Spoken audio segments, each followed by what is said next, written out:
Did you know that preschoolers' spatial abilities can predict their future performance in math learning in middle and high school? According to the Mind, Brain and Education Journal and the Journal of Geography, those spatial abilities are functional and can be developed very early in childhood. Parental involvement as well as regular practice can help to bring success for later learning. Let's find out how. Today, we're going to look at a new game that's about to come to Kickstarter very soon called Game of Hunt.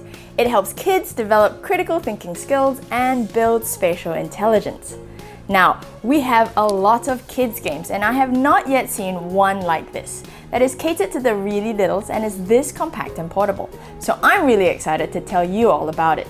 Come with us and let's see how it plays. I'm Leanne and I've taught kids for almost 20 years. I help parents have fun while teaching the kids the skills that they need, so if this is something that you're interested in, make sure to subscribe.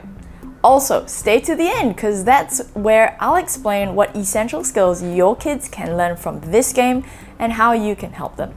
As always, don't forget to check the description box below where I'll post the link to the Kickstarter campaign.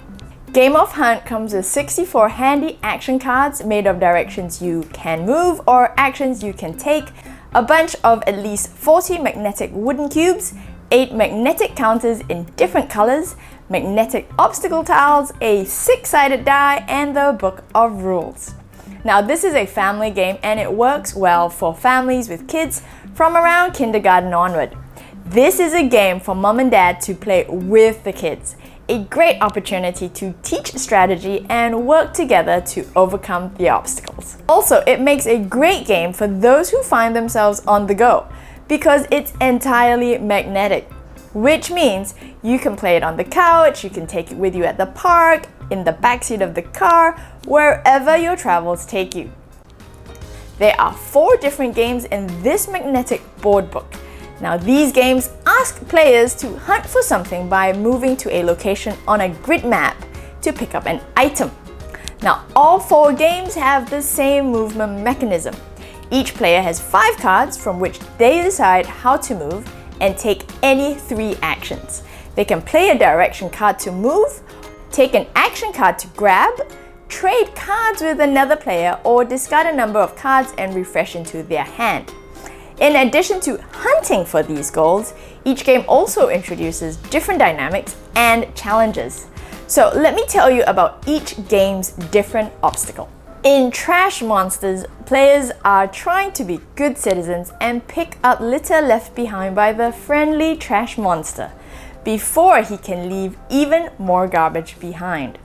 Now players draw a card from the draw pile at the end of their turn to indicate which direction the trash monster moves and conveniently drops a piece of trash behind. In Mushroom Forest, players are trying to forage enough mushrooms to make mushroom soup. But they might end up picking magic mushrooms instead, which teleports them to a different location in the forest. Now dice rolled between 2 and 5 also mean the mushrooms are normal. But 1 and 6 indicates a magic mushroom which teleports players to the coordinates on the card. In Another Planet, players are helping a group of aliens collect resource samples on a very windy planet which threatens to blow the players off course. A set of cards act as the weather forecast which determines where players move to at the end of every turn, so now players can work on planning ahead as well. In the last game, Monkey Temple, players are animal researchers who have stumbled across an ancient monkey temple. These temples have moving statues and they need to pick these up by pressing the correct symbols. This time around, players can only pick up cubes adjacent to cells that they are on. That grab is determined to be successful or unsuccessful by a dice roll. Again, dice rolls between 2 and 5 mean players have pressed the correct symbols and the statue dislodges. Dice rolls of 1 and 6 means those symbols are wrong and the grab is unsuccessful and they have to try again. Similar to the previous game, there's also a revolving deck of face-down cards which form the movement patterns that these statue cubes will move at the end of each turn. So players have the added obstacle of trying to remember the order of the cards that move the cubes. So let's talk about the depth to complexity ratio of this game. In this case, players have 3 actions out of 5 cards in hand, and those movement mechanisms are constant throughout the 4 games. So that is fairly straightforward, and it is constant so kids don't have to learn new rules all over again for a new game. The thing that adds complexity are the game actions, like leaving a cube behind, moving goals both in random or in predicted directions, the randomness of that dice that might spirit the counters to new spaces on the board. Game of Cunt has pared down the choices young players are capable of making and allows the playing adult to determine which variables can be changed so that kids can find success in playing this game. When they enjoy playing, they will play more and practice those skills that this game encourages. Which brings us to playability. There are lots of possibilities to deepen complexity as kids get more skillful in planning their moves. You can determine a map size from which to work from, adding or limiting the number of rounds players have to accomplish their goals, change the number of items on the board, putting more or less to pick up. All these translate to a different gameplay that extends the shelf life of this game. Of course, do the kids like it? This game captures their imagination and keeps them coming back. My daughters loved poring over the book to look at the cute artwork.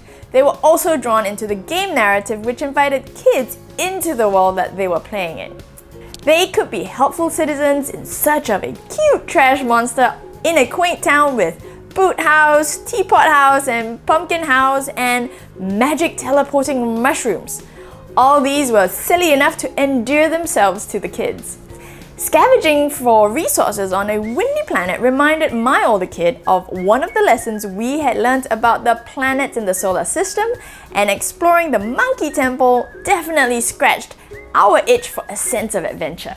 If you want to find out some of the other board games that I recommend based on these criteria, make sure to check out our board game favorites playlist here, or better yet, at the end of the video. Let's get back to Game of Hunt. May I suggest working closely and alongside your kids when playing this game, especially each time they level up to the next game. You'll need to keep track of which steps they need to do next, or you need to do next, after their turn, since the game actions do change for each game. Keeping track of their 3 actions, making sure they refresh their hand of cards, guiding them through component movements, and keeping track of the time marker, something that I was wont to forget most often. But that translates to time spent together working cooperatively to accomplish the object of this game. This is definitely a game I proudly put on display on our game shelf for many plays. Spatial intelligence is important. It helps kids understand our physical relationship to things around us. Things we remember, spaces we may not be able to see, like knowing where something is in another room before going there to pick it up. How might we tidy up a container so toys can go in nicely? Constructing models, assembling furniture requires us to translate a 2D diagram into a 3D model. All this, we need spatial intelligence to understand volume in math, in engineering, in architecture, and understand user experiences in moving through spaces. The good news is spatial intelligence is not a fixed ability. So this is something we can help our kids to learn. And playing spatial reasoning games like this are beneficial to building those skills. Game of Hunt gives kids the practice of visualizing how to move into a space so that they can move towards their goal. Of course, map reading is an essential skill for geography. It helps us understand our physical relationship on a map, but the game also introduces the coding of instruction in the form of directional arrows to determine how counters are moved. My daughters enjoyed the time we spent together trying to solve what is essentially a cooperative puzzle. I have played other games to focus on teaching map and coordinate reading skills, but this game does more than that. Spatial awareness, orientation, basic coding skills, strategy, and forward planning. If you want to learn how we use tabletop games to enjoy learning, make sure to check out one of the other videos in the links below or at the end of this video. And I can't wait to see you in a future one.